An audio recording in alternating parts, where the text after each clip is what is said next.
নমস্কার। আজ রবীন্দ্র জয়ন্তীতে কবিগুরু রবীন্দ্রনাথ ঠাকুরের প্রশ্ন।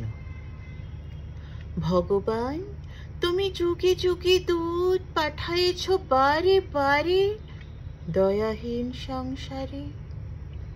তারা বলে গেল ক্ষমা করো সবে, বলে গেল ভালোবাসো, অন্তর হতে বিদ্বেষ বিষ্ণাস। বরণীয়া তারা, স্মরণীয় তারা, তবুও বাহির দ্বারে আজি দুর্দিনে ফিরানো তাদের বদ্ধ নমস্কার।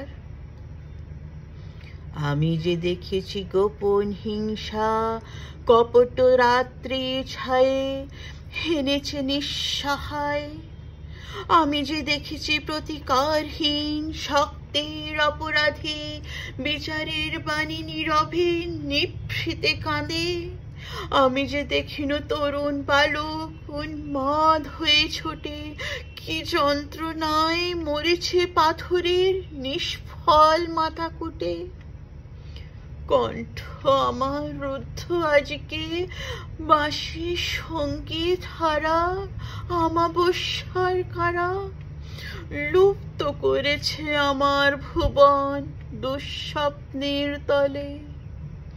তাই তো তোমায় শুধাই অশ্রু জলে, যাহারা তোমার বিছাইছে বায়ু নিভাইছে তবু আলো। তুমি কি তাদের ক্ষমা করিয়াছ? তুমি কি বেসেছ ভালো?